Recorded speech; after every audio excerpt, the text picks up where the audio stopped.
শুনি আমলের নিয়তে, ইখলাসের নিয়তে। সূরাটার নাম হচ্ছে সূরাতু আত-তিন। সবাই বলেন সূরার নাম কি? এটি মাক্কি সূরা। কি সূরা? এই সূরার আয়াত সংখ্যা 8টি। কয়টি? আমরা জানি কোরআনের সূরাগুলো দুই ভাগে বিভক্ত, একটা মাক্কি, একটা মাদানী।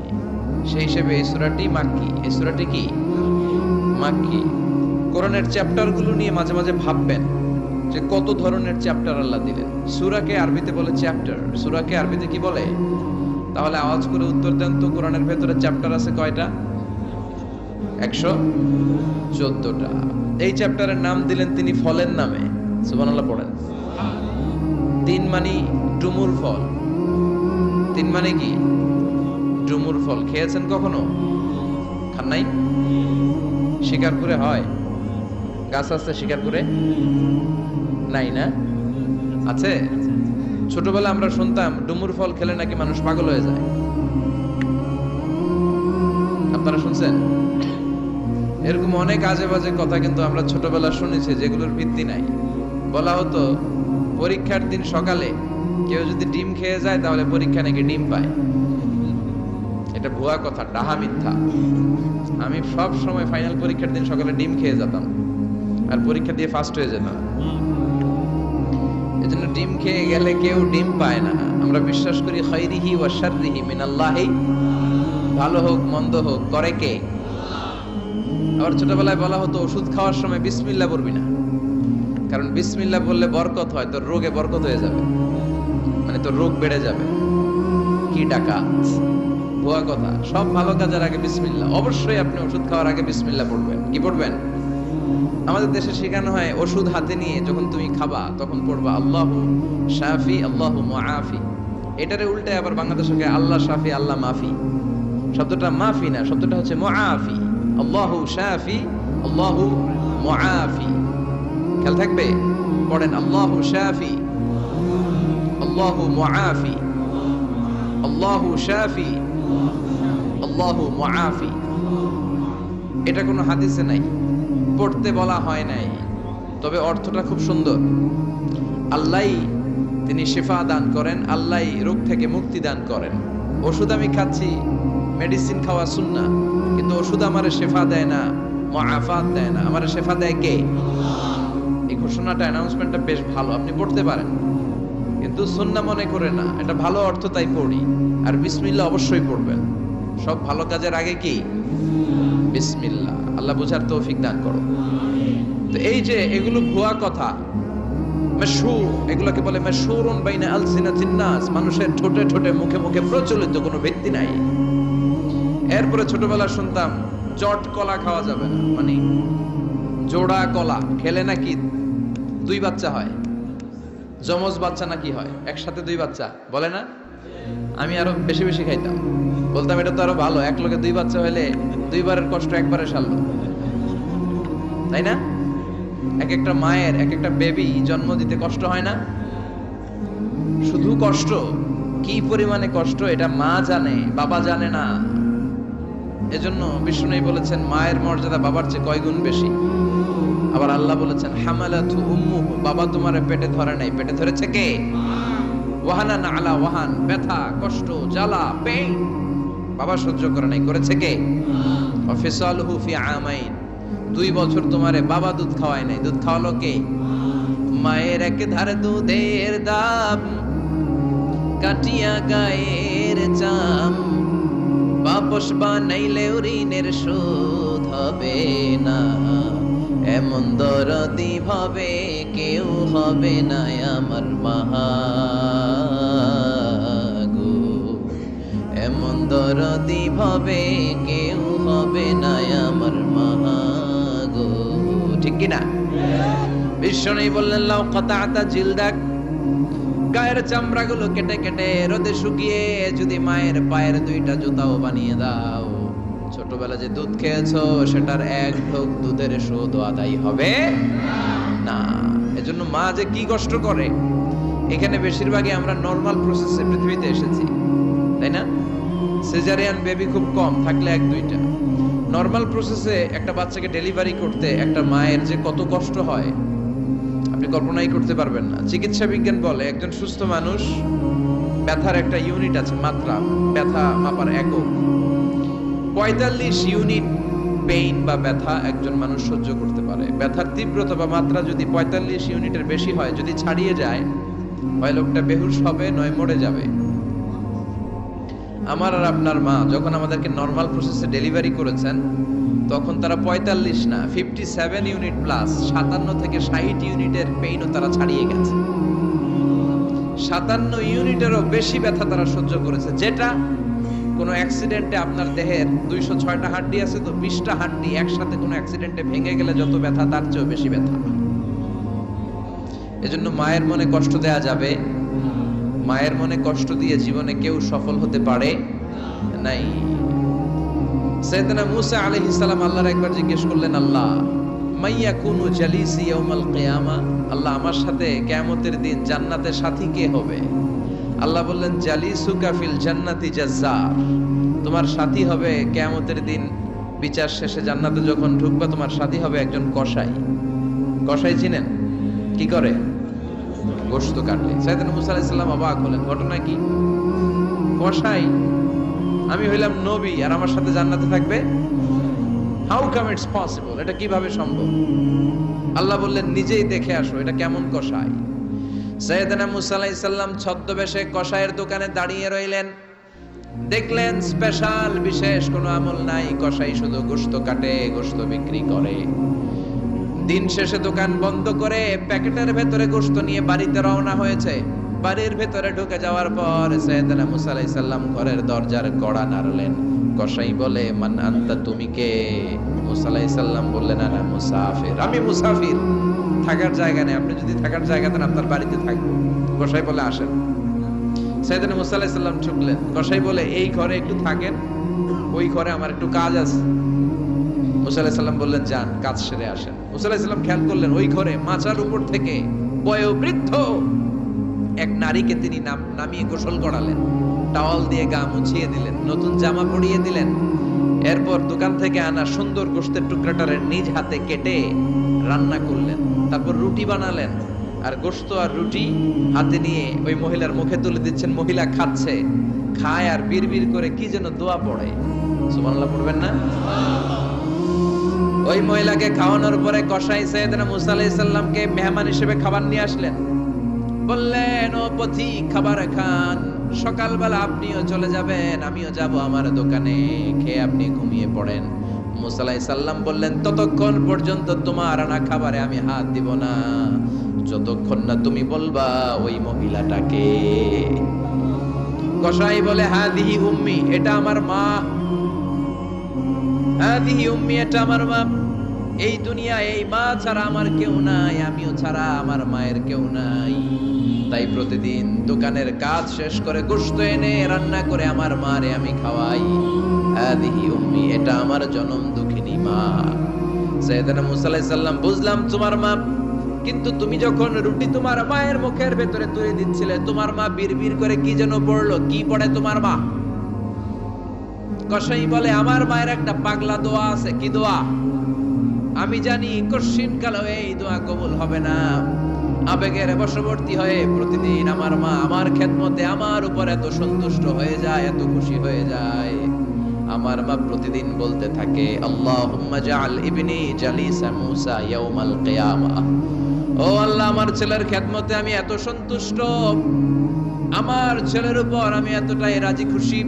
শুনেছি এই জামানার সবচাইতে বড় পয়গম্বর, বনি ইসরাইলের সবচাইতে বড় নবী, ওই নবীর নাম নাকি মূসা। ও আল্লাহ, আমি এত কিছু জানি না, এত কিছু বুঝি না, এত কিছু জানি না, তোমার দরবারে শুধু একটাই চাওয়া, একটাই ফরিয়াদ, তুমি আমার ছেলেরে কিয়ামতের দিন মূসার সাথে হাসর নসিব করে দিও। আমার ছেলে কসাই ছেলেটারে তুমি মূসার জান্নাতের সাথী বানিয়ে দিও।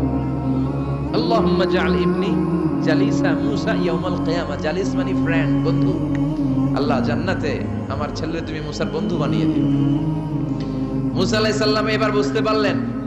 তিনি বললেন, ঘটনা তো এই জায়গায় এতক্ষণে বুঝতে পেরেছি, কেন আমার সাথে মুফাসসির যাবে না? হাফেজে কোরআন যাবে না, শহীদরা যাবে না, ওলিরা যাবে না, নবীরা যাবে না, আমার সাথে জান্নাতে যাবে কসাই। এটা মায়ের দোয়া। কার দোয়া? মায়ের দোয়ার দরকার আছে না নাই? অনেক পাওয়ারফুল মায়ের দোয়াটা। বুলেট মারলে বুলেট মিস হয়, মায়ের দোয়া মিস হয়? ড্রোন হামলা করলে ড্রোন হামলা মিস হয়ে যেতে পারে, কিন্তু মায়ের দোয়া কঠিনকালে মিস হয় না। চিল্লায় বলেন ঠিক কি না? মায়ের দোয়াটাও কবুল, বদদোয়াও কবুল। ভয়ঙ্কর কিন্তু। মা দোয়া করলে কবুল হয়, কিন্তু বদদোয়া করলে কবুল হয় না। এরকম হলে it was not a big deal, এটা বড় সমস্যা ছিল না। কিন্তু দোয়া করলেও যেমনি কবুল, বদদোয়াটাও কবুল। এজন্য খবর আছে না নাই? এজন্য মায়ের কাছ থেকে সবসময় দোয়া নিতে হবে। দোয়া নিতে রাজি আছেন? আমাদের সমাজে এরকম অনেক ধরনের কুসংস্কার। 2 কলা খেলে 2 বাচ্চা হয়, তাই না? আসলে কি কথাটা ঠিক? বাচ্চা একটা হবে না, 2টা হবে, ছেলে হবে না মেয়ে হবে, এটা কে দেয়? আবার অনেকের মাথার চুলের মধ্যে 2টা গিট থাকে, আছে না নাই? 2 গিট থাকলে কয় তোর 2 বিয়া, 3 গিট থাকলে 3 বিয়া, গিট নাই কয় তোর বিয়া নাই, আছে না নাই? এগুলো মুসলমান বিশ্বাস করতে পারে? মুসলমান বিশ্বাস করে একজনকে, তিনি কে? তো এই 3 ফল এটা খেলে মানুষ পাগল হয়ে যায় না, এটা স্বাস্থ্যকর একটা খাবার। বাংলাদেশের 3 আর আরব দেশের 3-এর পার্থক্য আছে। আরব দেশের 3 খুব সুস্বাদু। তো এই 3-এর নামে আল্লাহ একটা সূরা দিলেন। সূরার নাম হচ্ছে সূরাতুত তিন। সূরার নাম এরকম অনেক নামে আল্লাহ সূরা দিয়েছেন। খেয়াল করে দেখবেন, মানুষের নামে সূরা দিয়েছেন, সূরাতুল ইনসান, সূরাতুন নাস। আবার ইন্ডিভিজুয়াল 6 জন পুরুষ মানুষের নামে সূরা দিয়েছেন, 6 জন নবীর নামে, একজন ওলির নামে। সূরা হুদ, সূরা ইউসুফ, সূরা ইউনুস, সূরা মুহাম্মদ, সূরা ইব্রাহিম, সূরা নূহ, আছে না নাই? আবার সূরা লোকমান, আছে না নাই? মানুষের নামে সূরা, তাই না? তো 7 জন পুরুষের নামে সূরা, আর মাত্র 1 জন নারীর নামে আল্লাহ সূরা দিলেন। বলেন তো সূরাটার নাম কি? মারিয়াম। তো রেশিওটা কম হয়ে গেছে না? পুরুষ 7 জন, নারী 1 জন। নারীরা যাতে রাগ না করে, নারীদেরকে বুঝ দেওয়ার জন্য আল্লাহ সব নারীদের নামে আলাদা একটা সূরা দিলেন।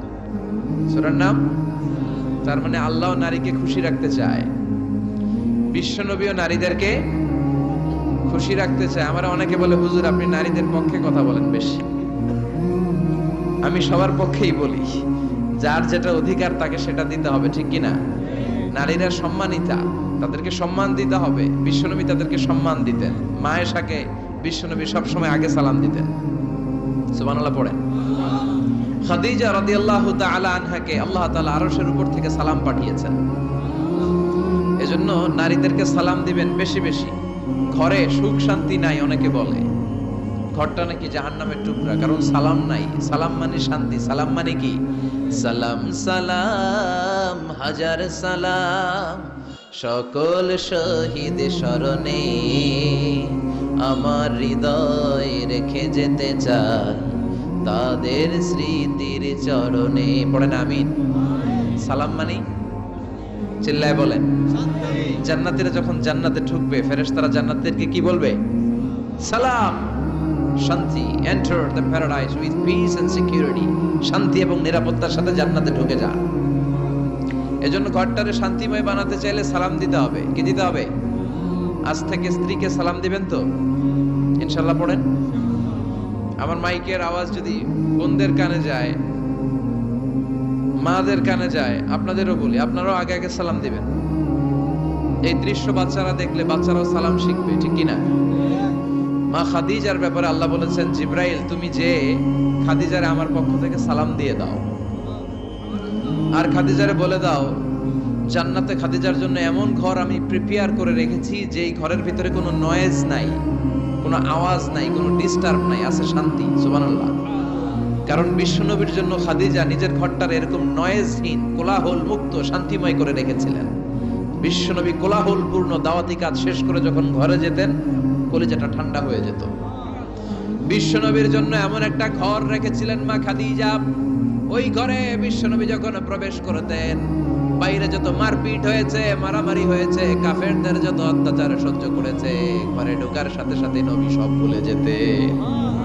এত মায়া, শান্তি, প্রশান্তির ঘর খাদিজা বানিয়েছিল। এজন্য আল্লাহ বলেছে, জিব্রাইল খাদিজারে বলো, খাদিজার জন্য এমন জান্নাত আমি রেখেছি যে জান্নাতে কোনো সাউন্ড নাই, আওয়াজ নাই, ডিস্টার্ব নাই, কোলাহল নাই, কোনো নয়েজ নাই। চিল্লায় পড়েন আল্লাহু আকবার। এজন্য মায়েরা খাদিজার জীবনী থেকে শিক্ষা, স্বামীর জন্য ঘরটারে প্রশান্তিপূর্ণ করে রাখবেন। প্রশান্তির একটা জায়গা যেন হয়। কানের কাছে এসে বেশি বেশি ঘ্যান ঘ্যান করেন না। ঘরে ঢুকলেই চাল নাই, ডাল নাই, এটা লাগবে, ওইটা লাগবে, ছেলের ওইটা লাগবে। আস্তে আস্তে অনেক স্বামী হার্ট অ্যাটাক করে স্ত্রীর কারণে, জানেন ঠিক কিনা? ঠিক, সবাই ভুক্তভোগী। কমন পড়ে গেছে। দুই পক্ষেরই বললাম, স্বামীরাও সালাম দিবেন, স্ত্রীরাও দিবেন। সালাম মানে শান্তি, তো ঘরটারে শান্তি দিয়ে ভরে দিবে কে? আর একে অপরের প্রতি শ্রদ্ধাবোধ রাখবেন। তো নারীদেরকে খুশি করার জন্য আল্লাহ সূরা দিলেন, সূরাতুন নিসা। প্রাণীদের নামে অনেক সূরা আছে, সূরাতুল বাকারা আছে না নাই? বাকারা মানে কি? গাভী। গাভীর দুধ খাবেন। বিষ্ণু বলেছেন, গরুর গোশত খেয়েও কম, দুধ খেয়েও বেশি। আলাইকুম বিআলবানিল বাকার, তোমাদের উচিত গরুর দুধ খাওয়া। ফাইন্নাহা তুরাম্মু মিনাল আশজার, কেননা গরুর দুধ এটা হচ্ছে সবুজ ঘাস আর পাতার নির্যাস। ফি লাবানিহা শিফা, গরুর দুধে আছে শিফা। ও ফি লুহুমিহা দা, গরুর গোশতে আছে রোগ। গোশতে আছে কি? গরুর গোশত খাইলে রোগ বাড়ে না? অনেক ডাক্তার আছে, এরা সিরিয়াল নেয় না, যারা গরুর গোশত খায় বেশি। বলে লাল মাংস যারা খাবে এরা যেন আবার সিরিয়াল না দেয়। আছে না নাই? বিশ্বনবীর খাবারের তালিকায় দুধ ছিল। বিশ্বনবী বলতেন, বেশি বেশি দুধ খেও। এবং বিশ্বনবী বলেছেন, মায়েরা যেন তাদের বাচ্চাদেরকে দুধ খাওয়ায়। মায়ের বুকে প্রথম যে দুধটা আসে এটাকে বলে শাল দুধ। এটা বাচ্চার জীবনের প্রথম প্রাকৃতিক টিকা। সুবহানাল্লাহ পড়েন। আমরা কত টাকা দিয়ে দামি দামি টিকা দেই, কিন্তু প্রথম টিকাটা আল্লাহ ফ্রি দিয়েছেন। সুবহানাল্লাহ পড়েন। বাকারার নামে সূরা দিলেন, আনকাবুত মাকড়সার নামে সূরা দিলেন, নাহাল মৌমাছির নামে সূরা, নামাল পিঁপড়ার নামে সূরা। সুবহানাল্লাহ পড়েন। এইভাবে আপনি খুঁজলে কোরআনের চ্যাপ্টার গুলো যে কত সুন্দর সুন্দর নাম দিয়ে আল্লাহ দিয়েছেন, তারই ধারাবাহিকতায় আজকের সূরাটির নাম দিয়েছেন আল্লাহ একটা ফলের নামে। কিসের নামে? 3 ফলের নামে। সূরার নাম কি? সাইয়েদনা বারা ইবনে আযিব রাদিয়াল্লাহু তাআলা আনহু বর্ণনা করেন, বুখারীর বর্ণনা। তিনি বলেন, সামি'তু রাসূলুল্লাহ ইয়াকরাউ সূরাতাত তিন ফি সালাতিল ইশা। আমি বারা ইবনে আযিব রাদিয়াল্লাহু তাআলা আনহু এশার নামাজে বিশ্ব নবীকে সূরাতুত তিন তেলাওয়াত করতে শুনেছি। কোন নামাজে? কোন সূরা পড়তেন? কোন নামাজে? কোন সূরা? মনে থাকবে? পড়বেন তো? তিনি বলেছেন, এশার নামাজে আমি বিশ্ব নবীকে সূরাতুত তিন তেলাওয়াত করতে শুনেছি। ফামা সামি'তু আহসানা সাউতিন মিন সাউতি রাসূলিল্লাহ। আল্লাহর রাসূলের কণ্ঠের চাইতে এত মধুর কণ্ঠ আমার জীবনে শুনি নাই। বিশ্বনবী যখন তেলাওয়াত করতেন, সাহাবাদের কলিজা ঠান্ডা হয়ে যেত। সাহাবারা মাঝে মাঝে খাবার না পেলে, ঘরে খাদ্য না থাকলে বিশ্বনবীর কাছে চলে আসতেন। এসে বিশ্বনবীর চেহারার দিকে তাকায় থাকতেন, ওনার কণ্ঠে তেলাওয়াত শুনতেন। বিশ্বনবীর তেলাওয়াত শুনলে চেহারার দিকে তাকায় থাকলে ক্ষুধার কথা তারা ভুলে যেতেন। কি কণ্ঠ ছিল বিশ্বনবী! অনেকে বলে সাইয়েদনা দাউদ আলাইহিস সালামের কণ্ঠ ছিল অনেক চমৎকার, এটা ঠিক, কিন্তু বিশ্বনবীর চাইতে বেশি সুন্দর। আকাবা উপসাগরের তীরে বসে সাইয়েদনা দাউদ যখন তেলাওয়াত করতেন, সাগরের মাছগুলো সাগর ছেড়ে ডাঙায় চলে আসতো, বনের পশু বন ছেড়ে বাইরে আসতো, আকাশের পাখি আকাশ ছেড়ে দিয়ে নিচে নেমে আসতো। কিন্তু বিশ্বনবীর কণ্ঠটা এর চেয়ে বেশি সুন্দর ছিল। সুবহানাল্লাহ পড়েন। বিশ্বনবী সারাদিন যে কোরআনের আয়াতগুলো নাজিল হয়েছে, প্রত্যেক রাত্রে এশার নামাজের পর ঘরের মধ্যে বসে বসে আয়াতগুলো তেলাওয়াত করতেন। আর মক্কার আবু জাহেল, উতবা, সাইবা, ওয়ালিদ ইবনে মুগীরা সবাই লুকিয়ে লুকিয়ে তেলাওয়াত শোনার জন্য বাড়ির চিপায় চলে আসতো। আবু জাহেল, উতবা, সাইবা এটা কি বিশ্বনবীর পক্ষের লোক না বিপক্ষের? বিপক্ষের লোক হয়েও নবীর কণ্ঠের তেলাওয়াত শোনার জন্য পাগল। তাইলে কণ্ঠটা কি নরমাল কণ্ঠ ছিল? যেন তেন কণ্ঠ ছিল? আবু জাহেল ছিল মক্কা শহরের প্রেসিডেন্ট। সে ঘোষণা দিয়ে দিত, কেউ মুহাম্মাদের কণ্ঠের তেলাওয়াত শুনবা না, শুনতে যেতে পারবা না। সবাইকে নিষেধ করে রাত্রিবেলা চোরের মতো নিজেই যাইতো। সুবহানাল্লাহ পড়েন। হজের মৌসুমে আবু জাহেল ঘোষণা দিয়ে দিল, খবরদার, মক্কায় ঢুকার যতগুলো গেট আছে সবগুলো গেটে তোরা দাঁড়ায় থাকবি, হাজিদেরকে বলবি মক্কায় নতুন একটা পাগল এসেছে, তার কথা যারা শুনে তারাও পাগল হয়ে যায়। নাউজুবিল্লাহ পড়ে। তার কর্মী বাহিনী হজের মৌসুমে বিভিন্ন গেটে পাঠায় দিল। মক্কায় ঢুকার হাজিদের যত গেট, বিভিন্ন দেশ থেকে হাজিরা আসবে, কর্মীদেরকে বলে দিল তোরা বলবি